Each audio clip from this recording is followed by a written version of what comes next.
Lilimitahan na lamang ang bilang ng mga turista ang papapasukin sa isla ng Boracay bilang bahagi po ng rehabilitasyon dito.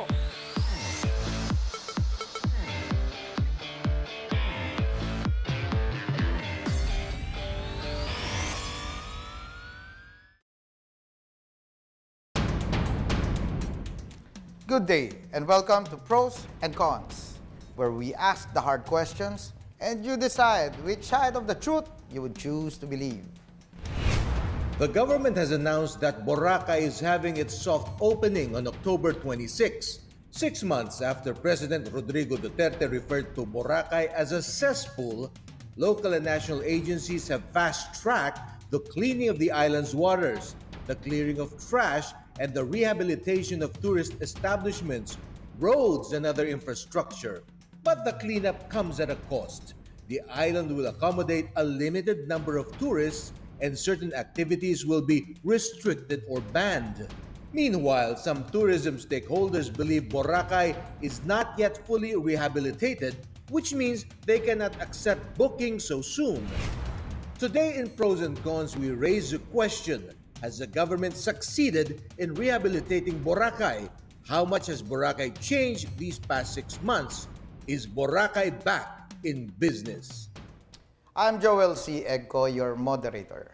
6 months of rehabilitation has passed, but are we ready to reopen Boracay to the world again? So today, I'm very happy and I'm being joined here sa ating pong studio ng dalawang inahanga nating mga opisyal ng pamahalaan, one coming from Congress and the other, my colleague from the executive. Patunayan na natin ang bossing na aking kababayan din po from Nueva Ecija. And I'm talking about ACT Teachers Party List Representative Antonio Tino. Kong, welcome to Pros and Cons. Thank you, This is Yusek your Joel. first time dito. And, yes, oo. Maraming salamat. First time ko dito at mahalagang mapag-usapan natin yung mga issues kaugnay sa pagkakasara ng Boracay at saka sa ongoing rehabilitation ito. Yes, alright. So to my right naman, long-time colleague in media, katulad ko, dati ring presidente ng National Press Club at katulad ko rin po, noong 2016 ay pumasok sa larangan ng public service. And I'm talking about my kumpare, Undersecretary Benny Antiporda of the Department of Environment and Natural Resources. Ano yung pambansang basurero ba? Ang bago mong title yun. Salamat. Welcome to the show. Parang Joel, at salamat at naimbitahan nyo rito. It's also my first time here. I'm really happy to answer questions about the opening of Boracay and to shed light on issues about the projects that was made by the Boracay Interagency Task Force na talagang namang napakarami ang nagsakripisyo. Alright. But before that, I'd like the audience to know more about you. Kasi bukod yung Boracay lang sa trabaho mo eh. Ano ba yung function mo talaga as USEC sa DNR? Well, if you will notice, kaya ako ang sumasagot, I am the deputy spokesperson of DNR. At the same time, tayo rin po yung Undersecretary na supervising the strategic communication and initiative service. And at the same time, the local government units concerned. And bilang pambansang basurero, doon naman po sa National Solid Waste Division. And at the same time again, as the chairman of the National Solid Waste Commission. Kong, please update us. What keeps you busy right now? Well, actually, kakatapos lang nung bukod sa pag kontra sa fake news na Red October, actually kakatapos lang nung ilang linggong deliberation sa 2019 budget. No, so ayan, may ilang gabing puyatan 'yan. Siyempre may mga concerns tayo na na-raise doon. So mainly yun yung recent natin na pinagkakaabalahan. Alright. So yun, alam ko iinit ang ating talakayan ngayong araw na ito, ngayong gabing ito dito sa ating programa. But thank you, Yusek Benny and Kong. When we return, we will talk about what's in store for us with the reopening of Boracay. Ang una ko itatanong kay Yusek Benny kung kailan ako pwedeng pumunta. We'll be right back.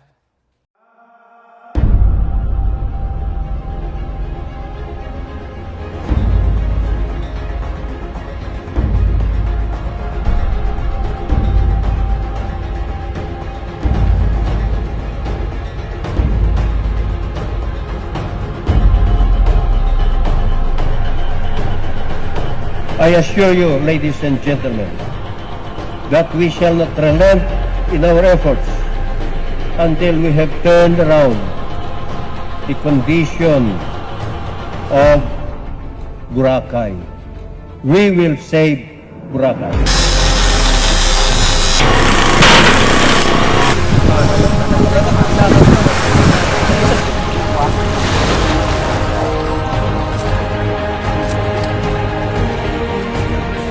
Nakahiyang ginagawa nila rito.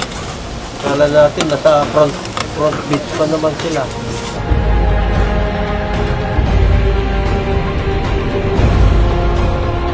Okay naman kami dun sa closure kung ikakaganda pa ng Boracay, kung ikakaundan pa ng Boracay.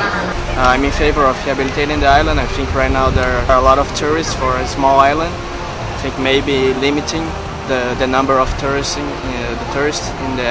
the island can be helpful.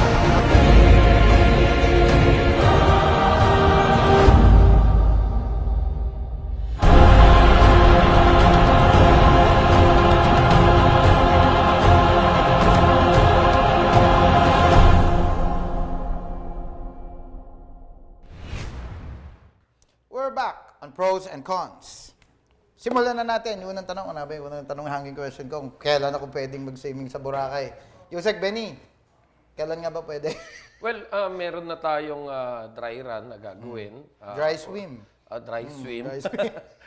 Okay, may dry run. Sa October 15 siya until October 25. So we can see kung ano pa yung magiging mga problems doon along the way. And of course, to be assured na hindi na talaga magkaroon ng kahit konting leakage when it comes to the cesspool issue na sinasabi ng ating Pangulo. Ano mga challenges at present? Well, ang nakikitang pinakamalaking problema. challenges natin dito, nag-stop, look, listen yung ating mga stakeholders, no? They took the chance na hintayin na baliin natin yung order natin na magkaroon ng sariling sewerage treatment plant and yung mga compliance nila hindi nila isinagawa kaagad. Kumbaga naghintay talaga sila na kumbaga baka gumaan pa, no? Wherein tinayuan po talaga ng DNR ito, siyempre sa... Yung mga pinarusahan, gano'n. Oo. Or sinanction. Meron pa yung mga kinasuhan din sa Pollution Adjudication Board na yung mga yon talagang mapapatawan ng mabigat na penalties. Okay. So, Kong, do you share that, well, yung sinasabi nga ni Yusek Benny, magkakaroon ng dry run, then finally we're going to reopen Boracay again to the world. Do you believe that we're really ready na to do that? Pero sa totoo lang, ang pinaka-con namin ay yung sa total closure ng Boracay in the first place. Hindi tayo tutol sa rehabilitation. Okay. No? Pero tumutol tayo sa total na pagsasara. Mainly dahil sinusuportahan natin yung panawagan ng mga taga Boracay mismo at saka taga probinsya ng Aklan, no, na nakadepende ang kanilang kabuhayan Ayaw nila, no? sa isla ng Boracay. So yung concerns ng displacement, yung job loss, nasa mga 20 to 30,000 jobs ang usapin dito. Sumunod na dyan yung mga issue ng displacement, yung mga residente na kinailangang paalisin. No? Kung ready nang buksan muli ang Boracay, okay yan. Pero kailangang ma-address yung mga concerns nung mga actual na nagtatrabaho at nabubuhay. Doon? O yung the same, yung jobless na sila? Ang basic talaga, maraming nagugutom. Okay. No, dahil walang trabaho. Kahit halimbawa sa education, during the 6-month period, yung DepEd nag-record ng 21% lower enrollment sa Boracay mismo. So actually, hindi malinaw ano nangyari sa mga kabataang ito. Between April to now, di ba yung closure, ayaw nyo ang total closure, but it happened. Now, it's going to reopen. So, how do you assess the entire 6 months that na nagdaan? Yung bang takot yung apprehension siya before ay may basis? O nakita nyo naman pala na okay lang naman pala ngayon? Nananatili yung mga concerns ng mga residente, yung mga nagtatrabaho, even yung may mga property owners doon no, na may mga concerns, property owners, business owners. So nananatili yung mga yan. May mga humanitarian concerns, yung kakapusan ng, dahil walang trabaho, kakapusan ng yung pinaka-basic, pagkain. Dahil limited yung access, may mga, kahit yung mga humanitarian missions, hindi basta-basta pinapapasok. In fact, naghihigpit yung Task Force Boracay. So nanatili yung mga concerns ngayon. As to yung mga concerns sa rehabilitation, yung usapin ng halimbawa, paglinis ng tubig, no, yung water, sanitation, clean water, and so on. Definitely may mga hakbang na nagawa sa 6 na buwang panahon ito. May mga panimulang hakbang pero I don't think in 6 months ay mariresolve ang mga issues. Kailangan maging long-term, no, halimbawa, water sanitation. Kasi baka nga naman after 6 months, yes, malinis yan. Pagdating ng December, marami na naman tao, cesspool na naman siya. No? So, Yusek, paano in-address yun? How can we prevent Boracay from, alam mo yun, yung regression? No? Ganda na ngayon eh. Pero are we sure na pagbukas ng Boracay at siya hindi na cesspool and Boracay will stay a paradise forever? Okay, the DNR will stay close to Boracay because we will be creating our office inside the Boracay Island. Hindi stay close na sarado, ha? No, later. I've got a word for that. Okay, So we will stay close to them. We will monitor all the environmental laws that they will violate or they will comply with. Lahat yan, titignan po natin. But we have this stay close to those establishments that will not comply doon po sa ating environmental laws. No po? Kung kaya't ngayon po, siguro ho, makakatanggap po kayo ng mga reklamo na bakit ang bagal nyo mag-issue ng ECC. Bakit? Alam nyo po, napakabilis pong pumirma. Napakabilis pong maglabas ng isang dokumento. Pero napakahirap pong bawiin. Kung kaya't bago po namin ilabas to ngayon, 100% po sisiguruhin namin na yung pong primary tasking namin nagawa namin, which is to address the cesspool issue. Now, talking about yung mga na-display, yung mga nagutom po na mga kapatid natin dyan. Well, hindi naman po lingid sa kaalaman ng nakararami na in-address naman po ng ating pamahalaan yan, wherein na nag-responde po dyan ng DSWD, nag-responde din po ang DOLE para mamigay po ng tulong sa mga mamayan dyan. Paano na-address yun, Yusek? Parang Benny, yung concerns niya about labor issues, pero wala trabaho, walang makakain ng tao. No, that was on the past 6 months, nagbigay ng tulong pinansyal. Alright. Ang DOL tsaka ang DSWD. But of course, sasabihin natin kulang pa rin po 'yon. Tama po naman, kulang, pero yan po lang yung kayang itulong din ng gobyerno. Ang atin po is para po ba tayo naghigpit lamang ng sinturon lahat, no po?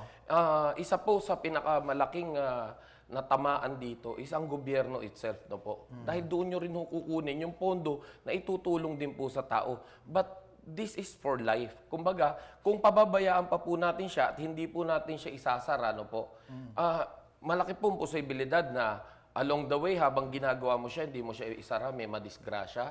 So that we cannot take. Doon naman po sa mga na-displaced, na-identify na po doon po sa mainland kung saan titira yung mga na-displaced na po. And at the same time, yung mga nakatira naman sa loob ng isla ng mga manggagawa, meron na pong dormitoryo na nakahanda naman para ho sa kanila. Ang entry po papunta sa Boracay, iba ho yung entry ng mga workers at iba rin po ang entry ng mga turista. So, sa nakikita po natin dito sa main opening date, which is 26, magiging smooth na po. But yung construction October 26. Yung construction po, please bear with us. We're trying our best na at least ma-reach man lang namin yung sa main road, yung 6 meters na dating kalye, kasi 12 meters na po ngayon, maayos na muna, maisemento, no po? Now, sakali naman pong hindi siya maisemento, it will be passable dahil ipipison pa rin po siya para po madaanan siya. Before we go on the break, I'd like to ask this kay Kong, no? Do you see a positive sign here, no? Sabi nga ni Yusek Benny, pag binuksan yung Boracay, alam mo yun, siguro parang sabihin na manna from heaven dahil papasok na uli yung mga revenues, yung mga ano, do you see it that way? Or you have certain... Kaya nga importante na mabuksan muli ang nakita Boracay natin. dahil nga malaking bahagi ng ekonomiya ng hindi lang ng isla kundi ng probinsya and in fact ng rehiyon, no, Region 6 ay nakadepende sa tourism ng Boracay. In fact, merong measurable o significant na naging impact sa pagbaba ng GDP ng region. Yung pagkakasara ng Gandang Boracay. So, pag-usapan yan. importante yan. Tapos, yun na nga, nananatili yung concern. Kahit sinasabi na merong naging aid na binigay ang gobyerno para sa mga, halimbawa, yung mga manggagawang natanggalan ng trabaho, binigyan sila ng 1 month na subsidy. Good for 1 month. Tapos, either, karamihan dyan, umalis na nang walang trabaho. So, talagang paghihirap ang... Baka pagbukas tapos, ang isa pang... balikan na sila ulit. Tsaka ang isa pang kailangang mas pag-aralan ng mabuti yung naging impact ng tuloy-tuloy na inflation.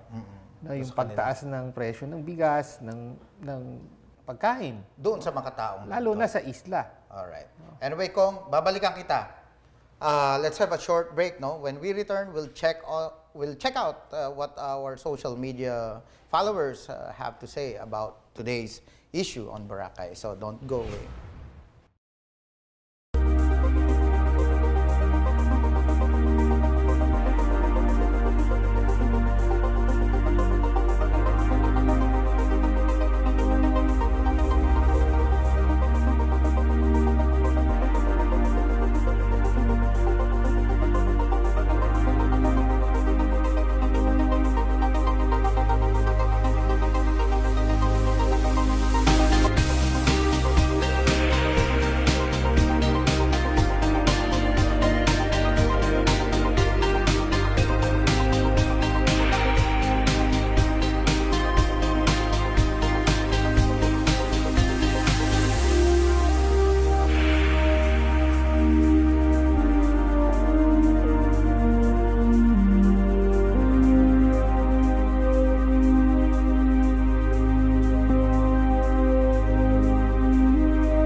You're still watching Pros and Cons. And today's topic is the rehabilitation and reopening of Boracay on October 26. But let's read first comments on our Facebook page from our Facebook followers. So ang question natin dito, sa iyong palagay, tama ba ang ginawang pagsara sa Boracay upang maaksyonan ang mga problema sa isla? This one from Samuel Vicente Masmela. Sabi ni Samuel, hindi lang dapat sa Boracay, dapat sa kabuuan ng bansang Pilipinas. Isasara yung buong Pilipinas. Sige. Anyway, so second from Raymond Guzman. Sana nga buong sakop din ng Maynila ipasa ng umayos naman. At ang pangatlo, comment from Alden Richard de Los Santo. Yes, for future decision. So, Kong, saan nakikita natin? No, from sa Facebook mismo. Ito, okay naman, walang pinipili yung ating platform. It seems that the people agree that tama yung ginawang pagsara, rehabilitation, and reopening now. So, do you see any more problems na ngayon pag binuksan ito, yung binabanggit mo kanina na yung in terms of labor, So, Well, isa yon. Pero kahit yung mga pinaka-basic na problem na pinaka-objective ng pagsara, yung problema sa Pagiging water. cesspool, no? Cesspool, Madumi, pagiging oh. cesspool. May kinalaman yan dun sa no? Actually, yung problema ng gobyerno, no? May mga batas na hindi pinatutupad. yan. Halimbawa, isang problema dyan, walang isang regulator para sa tubig sa isla ng Boracay. Napakaliit na isla niyan. May dalawang private providers. Isa kay Ayala, isa kay Lucio Tan. Okay. No, tapos, pareho sila kumikita sa pagpasok, pag-import ng tubig, kasi wala talagang sapat na Import water meaning, source. saan kinukuha ba? Mula sa Aklan. Oh. Merong ilog sa Aklan. I see. At tinutubo yun. Infiltrates, na sanitize, pupunta ngayon doon sa... Pinapasok nila sa isla, pero yung parehong provider na yan, hindi gumawa ng sapat na kapasidad para linisin yung tubig. In fact, talagang wala. Ang lisensya niya sa gobyerno ay para lang magpasok ng tubig. Hindi ni-require na maglinis. Ngayon na lang nila hinahabol yan. Okay. No? So, at nasa mga panimulang mga stages pa lang sila ng pag-install talaga ng komprehensibong water Treatment facility. water and sewerage system yeah. Parang walang kanal sa isla. Parang walang kanal ng dati. So yun ang isang problema na hindi kaya yan sa loob ng 6 na buwan. Kaya rin sinasabi natin, yung long-term rehabilitation ito, sabi mo kanina, baka mamaya, ngayon malinis, walang tao Siyempre malinis. Pero pagkatapos muli ng 6 na buwan, kung hindi talaga magkakaroon ng long-term solution sa water treatment, ay babalik yung problema. Are there long-term solutions in place? Yan. Yes, there are long-term solutions mga in mechanisms. place. First of all, magkakaroon po tayo ng mga tinatawag na environment officers na i-hire po natin, galing na rin po rin sa area para din ho makatulong na mag-generate ng trabaho. And at the same time, yun din pong mga locals po ng Boracay Island, empower po natin in taking care of the environment, no? Yung sinagawa rin po nating study diyan, nakakita po tayo ng mga endemic species na talagang doon lang sa Bora. Magkakaroon pa ng sanctuary na ganun. Yes. Hindi lang po yung mismong isla para sa turista, kundi pati rin ho doon sa ating biodiversity. We were assured na bago matapos tong taong to, ay 100% maayos na yung ating So sewerage kahit system. na siya may mag-dry run before the 26th at mag-open officially on the 26th mismo, kumbaga may mga ongoing construction activities pa. Meron po. So wag silang kakabahan, wag mainip. So my next question is, in terms of absorption ng mga, alam mo, tourist influx, yung mga doon, di ba dami tinibag-tibag ng mga establishments? Yes. So ngayon, meron ba mga bago to absorb Well, based on the expected influx? carrying capacity, Yan. over yung ating mga kwarto roon. Okay. So the carrying capacity as of now, science-based study, it says 6,405 any single day, no? So that was, kung i-assume natin na 3 days sila titira doon, so any single day, 19,000 ang tao dyan mahigit. Wow. So sa 19,000 mahigit na nandyan, kaya po i-accommodate yan ng ating swimming area and the beachfront. And at the same time, yung mga kwarto, sobra-sobra pa rin po. And based on the number of the previous years, malaki pa rin po itong numerong ito kaysa doon sa dumating pong turista sa atin noong mga nakaraan na Bago ilang ko taon. ilipat kay Kong,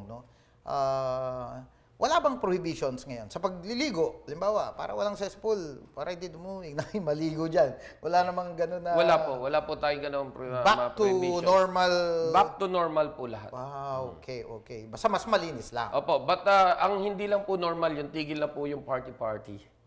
Doon sa beachfront. Kasi Wala na. Pinangangalagaan natin dito yung mga buhangin. Yung buhangin natin, dati white sand yan Nung Naging pinasok black sand. namin, no naman, brown sand lang po. Brown sand, alam. So, ngayon po, nanumbalik na po yung sigla ng buhangin, hindi na po natin papayagan na bumalik yan. At yung sinasabi natin, magiinom ka ro, maninigarilyo ka sa tabing dagat, bawal na po yun. Anything you want to add on Well, siguro, opening of Boracay?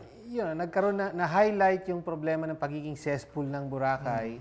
Tapos, ang lumalabas na issue talaga rito, hindi na walang pakialam yung mga residente o yung mga negosyo sa kalikasan. Ang pangunahing factor talaga, una, may mga problema sa batas mismo, sa regulation ng batas. Okay. Tapos dun sa yung private na provider ng tubig na mas interesado sa kita kaysa tiyakin na yung pinapasok nilang tubig nililinis din. No? Tapos yung problema na yan, hindi lang yan sa Boracay, kung hindi actually sa buong Pilipinas Actually, yan. Yung problema ng Do you see maduming. this? Ito, may example na Boracay. What about sa Laguna Lake? Mga ganun. Laguna Lake, Manila Bay, Oo. kahit siguro, tingnan mo yung Palawan, etc. Makikita mo yan. No? Ngayon, hindi naman pwedeng ipasara natin. Sabay-sabay. Yan ang solusyon. Oo. Ay ipasara natin ang, practically, ipasasara mo ang buong Pilipinas dahil Isa-isa lang. malaking problema yung water treatment, sewerage. Hindi talaga develop yan. No? So, yun ang siguro, in the long term, kailangang harapin dahil hindi lang Boracay ang may problema sa kalinisan ng tubig. Lahat ng bodies of water, no, especially inland, kailangan merong mga effective, efficient water filtration system, no. Bago po lahat po ng nasabi niya will be addressed sincerely, no po. This is a different kind of management now in the Department of Environment and Natural Resources. We will be addressing all the ecotourism areas of the country wherein as of now nakikita rin ho natin gumagalaw na sila, natatakot na po. May chilling effect po itong ginawa natin sa Boracay. Sa lahat ng Kung kaya't I don't think kailangan po ipasara pa natin, no. But again, kung kami po nagkaroon ng pagkukulang sa DNR, humihingi po kami ng dispensa sa ating taong bayan.